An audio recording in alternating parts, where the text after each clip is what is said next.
welcome back, and welcome to our online participants as well. I don't know what it must be like being online and sort of seeing talking faces, but I hope that it's holding your attention. This morning we focused mainly on the global and regional issues, as well as doing a little bit of a dive into those issues around definition and what that might mean. This afternoon we have a different set of sessions, and we're going to start. My colleague, Dr. Helen Kim, and I are going to provide an overview of the analysis of the information that we derived from the qualitative survey work that's been undertaken. Helen led the overarching analyses of the data, and we're also very grateful to our co-authors on the report, Kate Anderson and Emily Gustos from Wright. Once we finish this sort of brief overview, we'll go into our first panel for the afternoon that will be chaired by Dr. Connie Chung, and that will be bringing the country representatives to the fore. So these 4 countries that you can see sitting up there, they're all obviously in very different geographic spaces, and they're also in very different spaces in terms of reform and reform agenda. And so we'll talk about that a little bit. There are some very sort of basic statistics up here, not all of them the most recent, like not 2017, but nonetheless it gives us a little bit of a picture of the differences across these 4 countries. So I think one of the first things to notice is the very large differences in population, where we go from 122 million in Mexico down to 47 million in Kenya. The other interesting things, I'm sure each of us would see something differently interesting about it, but for me, we can see that the population in Kenya is growing rather more quickly than in the other countries, and that we have a lot more school-age children coming through, comparatively. The other thing that's interesting, you can notice that the unemployment rate in Kenya is somewhat higher than for the Philippines and for Mexico, but nowhere near the unemployment rate of South Africa. And so these differences across countries have major impact in terms of what happens in the education sector, of course. So it's one thing to look at those statistics and country characteristics, but of interest are the people. The people are the ones who carry the burden of the change. They're the ones who propel the change, drive the change, and they're the ones who need to live with the consequences of the change. And so it seemed a very natural thing for us to look at what are the views of stakeholders in these 4 countries. What are their views about education? What are their views about the reform agenda in each of the countries? And what are their views about a skills-based type of curriculum?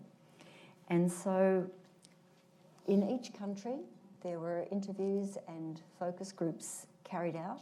They were carried out with parents, in some countries with community leaders, with teachers, teacher educators, middle-level people in the education systems, and policy holders. So the field work was led by QRS, which are based in South Africa, and they also coordinated separate teams in each country going into different areas within each country. I'll say it probably again a little bit later, but just to be aware that this was a set of qualitative work. We can't really regard this as representative of country, and it was very much within particular areas of each country. So that's just something to be aware of. And I just want to mention again that the interviews and focus groups were centered primarily around 2 questions of interest. So the first being, what are the skills you associate with a successful person? And what are the skills that are important for children and students to develop?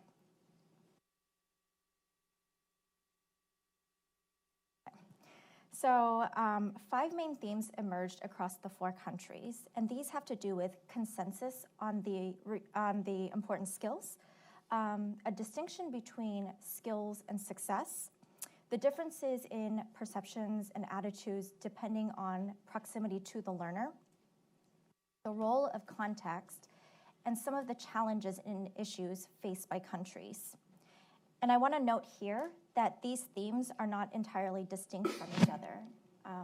In fact, you'll notice their interrelatedness in the findings we present, not only in our report, but also in some of the examples that we will provide today.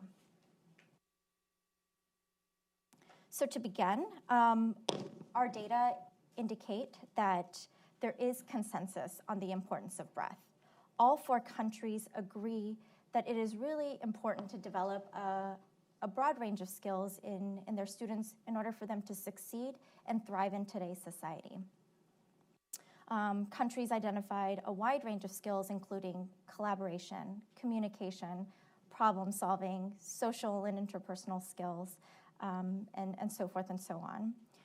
However, how skills are conceptualized, how they're defined, varies widely. So in addition to the skills that I just mentioned,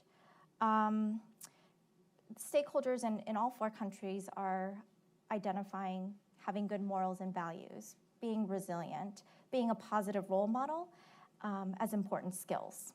And I think this brings up a larger question as to what do we mean when we say skills? And relatedly, what implications or consequences might there be given that there are such different conceptualizations of skills across multiple stakeholder groups? Graphic is very useful for us, and I'm sure many of you have seen it before. It's an OECD 2030 framework, and it captures a lot of what we've been talking about today as well. So we have this bringing to bear knowledge, skills, attitudes, values, leading to competencies, leading to action. I think it's actually a very clever graphic in terms of capturing that, but it also makes very clear how difficult it's going to be to try to capture student competencies when there are so many different strands that have to be connected when we're working together. So I think that's a nice way of sort of picking up some of our conversation this morning as well. In terms of Helen's second point about what are the consequences if there are differences in conceptualisation of skills, I think it's just like anything. You know, if we have different definitions of things, it makes it very difficult for us to communicate about them. Makes it very difficult for us to be on the same page and have the same goals. And so if we have education systems that are adopting a broad range of skills underpinning their curriculum, and if that education system assumes that those aspirations are going to be acted on in a classroom, then parents also need to understand that, because the consequences of bringing more skills into the classroom are that we're going to have a lot more interactive pedagogies operating, and that we're not going to see teachers sitting in nice little desks being very studious and very quiet.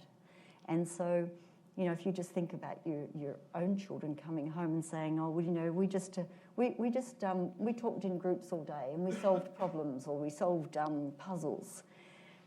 If you're a parent who hasn't stayed in the education system, if you're a parent who maybe left school yourself when you were 13 or 14 or 15, it might be very difficult to accommodate that view of education today with their view of academic subjects being the main thing, of students listening and doing what they're told and writing out tasks.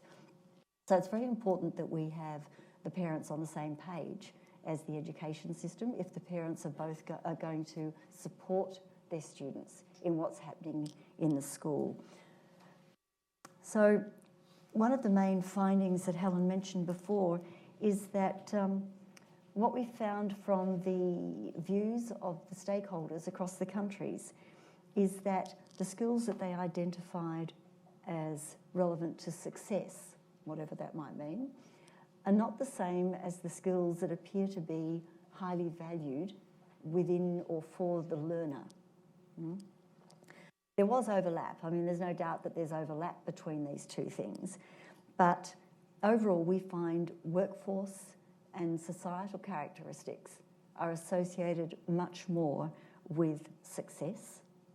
So I think often when people think about success, they're probably talking about the adult or the young adult, for example. Whereas we find the 21st century skills, things like the problem solving, creativity and so on, are much more identified as the important skills for learners. And that pattern of similarities and differences is most pronounced for parents and for teachers. So success seems to have meaning beyond a collection of just specific skills. Success is things like providing for your family, being responsible, being a citizen, giving back to society. And these sorts of things came out across all the countries, but to greater degrees in some than in others. So I think, it's a question about whether the difference of having some skills for success and other skills for education, whether that is about a disconnect between what we think education is going to provide and what the world demands of our students. Because again, education is about equipping our students to go out into the world. So you'll find, as Helen mentioned before, that a lot of these themes are interconnected. It's not really nice and clean as we go through. But before I proceed, I want to make that point again, that the data that we have here, for example, we've categorised the data from the interviews and the focus groups. And that's quite a difficult process. And so when we see these nice little dots and shapes, we should not ascribe to them the same robustness necessarily as we might if they were really nice numbers that were derived from a very nice scientific study.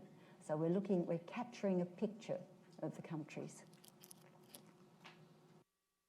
So to add a layer of complexity to what Esther was just saying in terms of how the skills that are highly regarded may not necessarily be in line with those directly related to success or contribute to success. The perceptions also differed depending on the stakeholder group's proximity to the learner. So if you look at the figure sort of behind me, you'll notice that when we are talking about proximity here, we're referring to how closely or directly that particular group works with the child on a day-to-day basis. So you will see that parents and teachers sort of have more of that direct influence on the student. And then as you move further away, we have school administrators, teacher trainers and lecturers, non-government and government personnel who are having more indirect influences on the student. And as groups move further away from the learner, what is most valued also shifts from a focus on personal attributes, on the skills that have to do with individual student success, to characteristics that are linked to broader societal roles. So to provide an example, in Kenya, we noticed that parents and teachers really emphasize the importance of workforce and society characteristics, as Esther just mentioned, especially job readiness, being independent, being able to provide for oneself and one's families. And then the more removed groups heavily emphasize 21st century skills, or what we typically think of as 21st century skills, especially communication, collaboration, and problem solving. And this pattern is not unexpected, right? Because these stakeholder groups have different roles and they're part of different learning environments. And so, of course, they're bringing different perspectives to the picture. So parents and teachers, they see the child almost every day. They're working with the child. And so they're seeing various aspects of that child beyond just academics, beyond just a small facet, to think about the whole child, what that child brings. And so naturally, they would be thinking about that particular child's success, not only in school, but also beyond school. On the other hand, when we're thinking about the groups that are a little bit further out, such as government personnel, they're thinking about characteristics that are linked to the goals of the country, to the betterment of society, and to developing citizens who can really contribute positively to society, which is very much in line with their roles and services that they provide within the education system. Yeah, it's one of the things that I found particularly interesting was the difference within the education system. So the difference between teachers' perspectives and the mid-government level people.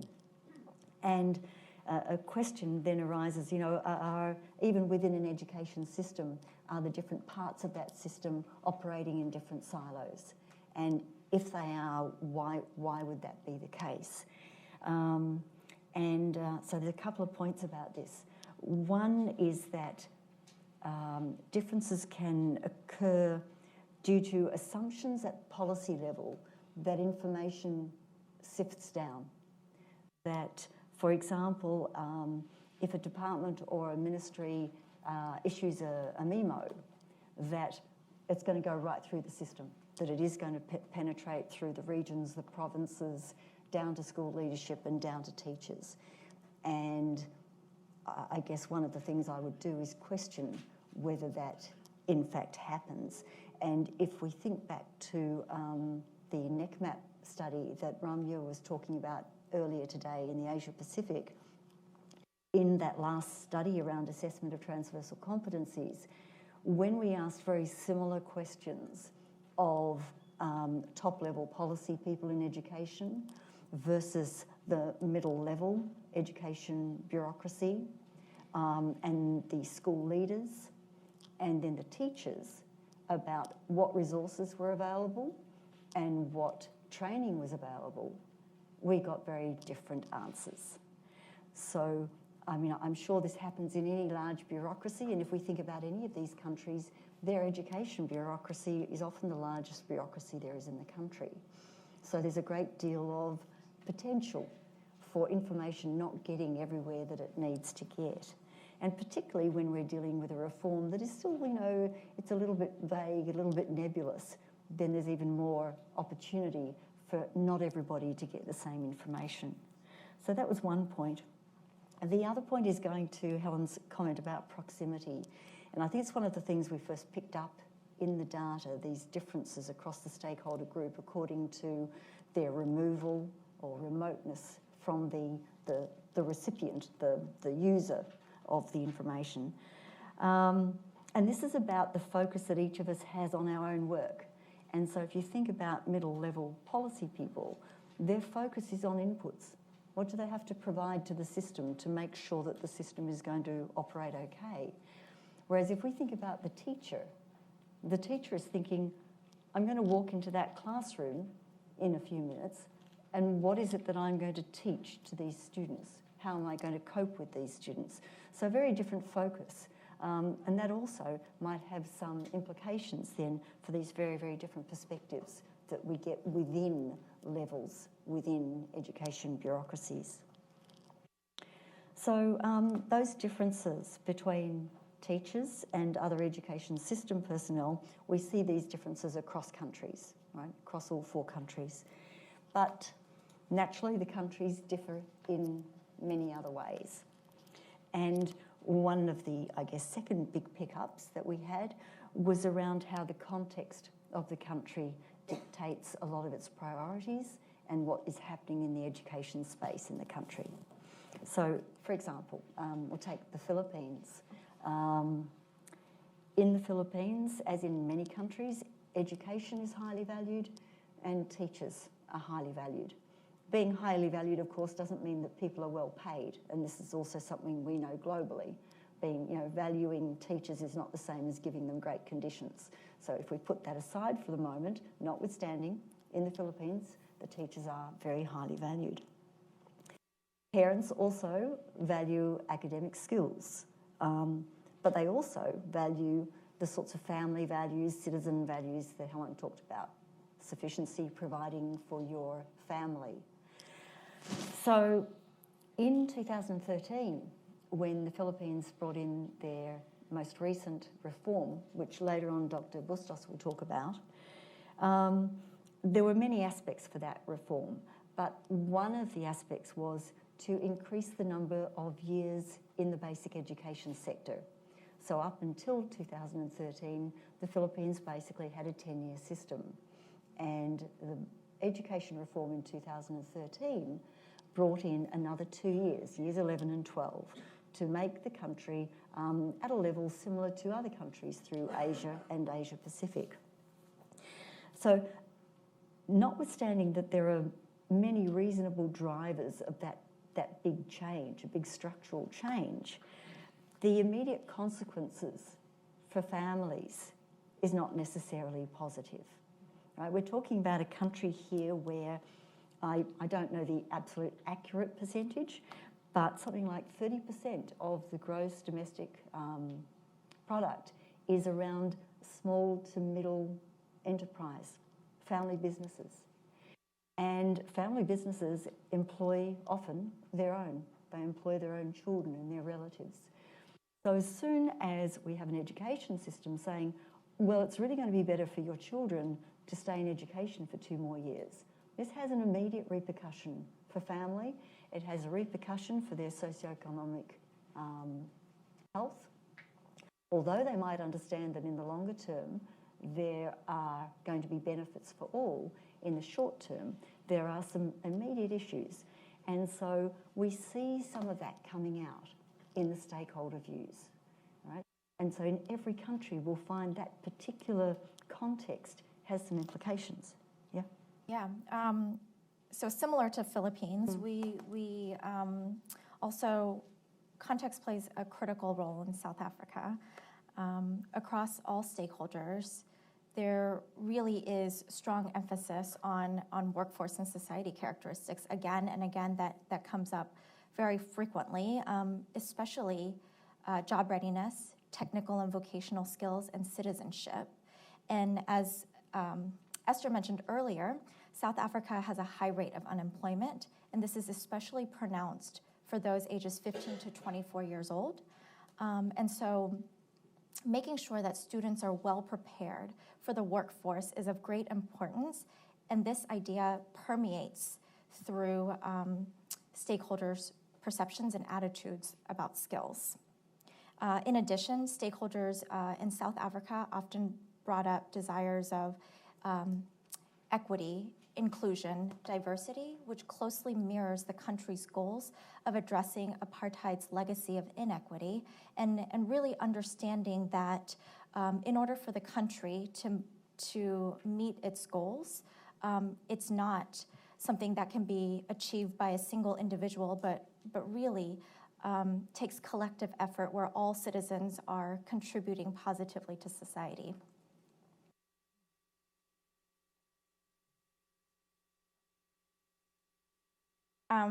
So Esther and I provided a couple of examples here where context does play a really important role in much of the responses that we've received across stakeholders. However, countries are also facing some similar issues regarding the focus of education. So there is perceived tension across stakeholder groups between providing education that is focused on holistic development of the learner and one that is focused on access to the more traditionally valued academic outcomes. And this is not a matter of knowing whether or not it's important to develop a broad range of skills. So teachers often express desires to teach a wide range of skills. However, they also recognize that the current infrastructure really restricts opportunities to do so in the classroom. So for example, as Darius mentioned actually earlier this morning, teachers are feeling the pressures to complete the curriculum within the school year. They're feeling the pressure to prepare their students for exams because that's how they're being evaluated.